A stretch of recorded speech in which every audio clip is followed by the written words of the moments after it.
Quando eu iniciei a Fluência Descomplicada, que é a nossa metodologia, e obviamente que eu coloquei a gestão de projetos e a metodologia do coaching para potencializar os resultados,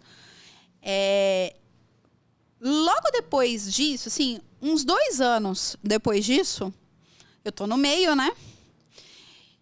Começaram vários professores, não escolas, não métodos, né? Instituições, principalmente as tradicionais, mas professores olharam, descobriram que a metodologia do coaching podia potencializar o resultado dos alunos e começaram a estudar a metodologia e implantar isso dentro da aula com o aluno. Eu achei isso genial. Legal, então, hoje, se você procura...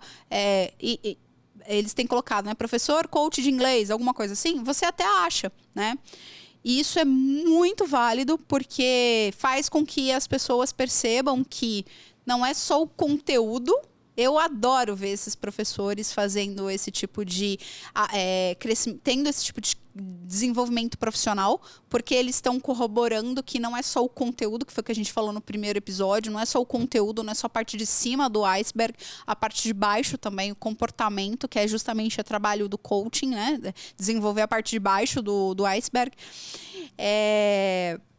O que eu acho desafiador... O que eu acho verdadeiramente desafiador é quando o professor ele tem que fazer os 2 papéis. Ele tem uma aula. A pessoa vamos lá, eu contratei um professor para ter 2 aulas por semana. Certo? Certo. 2 aulas por semana é pouco. Tá? Assim, se for só isso que a pessoa tiver de contato, é pouco. Mas ok, 1 é maior que 0. 2 é maior que 0 nesse caso. Só que aí, dessas 2 horas, que já são poucas horas para o aluno desenvolver a fluência, ele ainda vai utilizar uma parte dessa aula para fazer a metodologia do coaching. Ou ele vai ter que colocar isso numa 3ª aula, que é o ideal, porque você não consegue trabalhar com o desenvolvimento do acompanhamento das metas e do planejamento do aluno rápido, com menos de 1 hora, você não consegue, né? Então, é complexo isso, para o professor individual fazer as 2 coisas. E aí, acaba que eles meio que fazem uma adaptação. No melhor cenário que eles podem fazer, eles fazem uma adaptação. Mas poderia ser muito mais eficiente. E como funciona a metodologia de vocês? Então, lá dentro você tem conversação, você tem atendimento mais especializado e você tem esse profissional que vai receber, vai entender quais são as particularidades de cada um. Como funciona essa divisão de tempo aí? Como vocês fazem com os alunos? A gente faz exatamente focando naqueles 70% que eu te falei, sabe? A gente tem 5 aulas de conversação durante a semana. Então, se ele quiser, ele pode vir às 5 aulas. Cada aula tem duração de 1h30.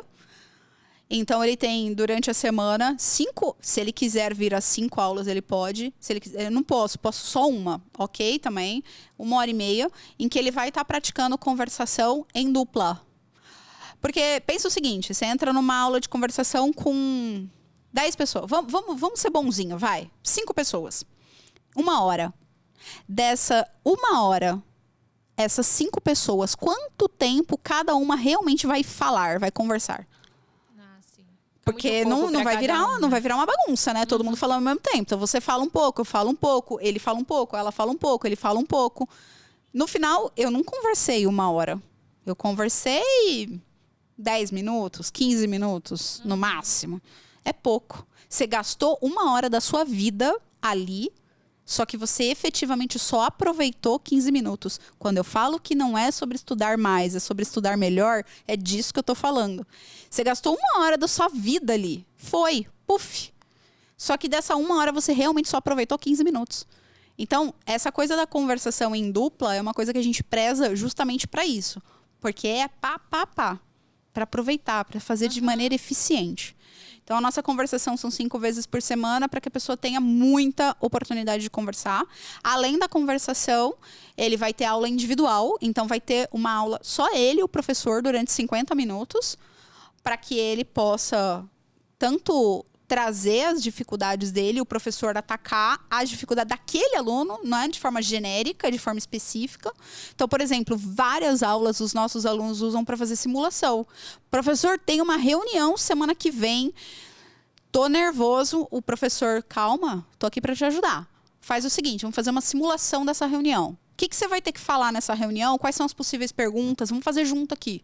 Aí o aluno vem com material, o professor faz pergunta, o aluno faz alguma coisa que fala errado, alguma coisa o professor anota, o aluno recebe um e-mail de feedback depois da aula, junto com a gravação da aula. Tá aqui, ó.